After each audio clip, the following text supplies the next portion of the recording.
Hello everyone. First of all, let me introduce myself. I'm Neha Priyadarshini. I'm an English teacher. Today I have a very interesting topic to teach. And that's all about a famous poem, The Second Coming, written by W.B. Yeats. First, I will recite this poem and then I will give its critical analysis so the poem's theme, summary, and impressions can be easily grasped. So the poem starts. Turning and turning in the widening gyre, the falcon cannot hear the falconer. Things fall apart, the center cannot hold. Mere anarchy is loosed upon the world. The blood-dimmed tide is loosed, and everywhere the ceremony of innocence is drowned. The best lack all conviction, while the worst are full of passionate intensity. Surely some revelation is at hand. Surely the second coming is at hand. The second coming. Hardly are those words out, when a vast image out of a spiritus mundi troubles my sight. Somewhere in sands of the desert, a shape with lion body and the head of a man, a gaze blank and pitiless as the sun, is moving its slow thighs, while all about it reel shadows of the indignant desert birds. The darkness drops again, but now I know that 20 centuries of stony sleep were vexed to nightmare by a rocking cradle. And what rough beast its hour come round at last, slouches towards Bethlehem to be born. So, this is the poem, The Second Coming. It's a seminal poetic work published in 1920. Actually, this poem is written in blank verse, which means a verse that has a consistent meter but no rhyme scheme. The whole scenario of the poem represents the aftermath of the First World War. This poem has an apocalyptic appeal. The very first stanza of the poem describes a whole world full of chaos, confusion, and pain.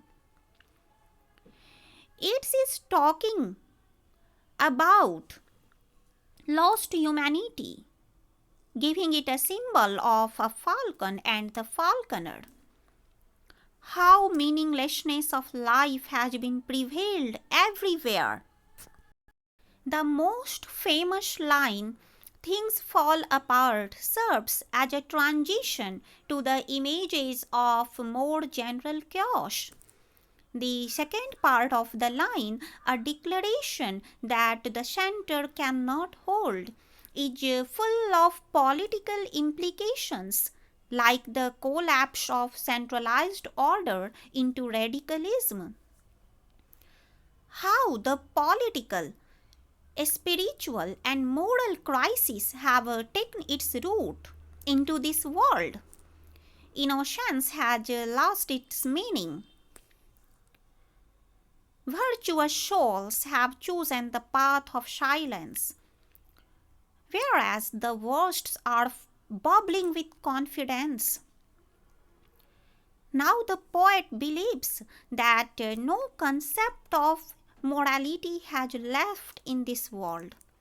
And in this way, the first part of the poem ends with pessimistic thoughts, whereas the second part of the poem has a hopeful beginning. In this stanza, the biblical imagery takes over the visions of corrupted nature.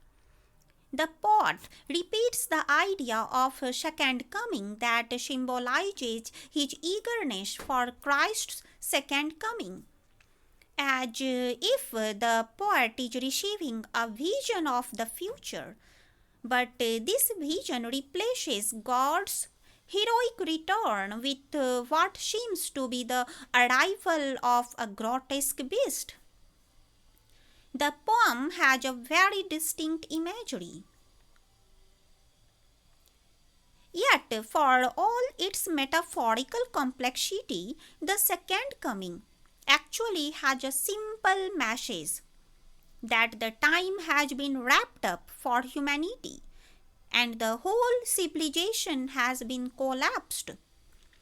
Now it's our time to rethink over it. Is there any single gauge left over to spark the creation again on the debris of violence? According to Christian mythology, it was believed that Christ will be born when the world would be in disorder.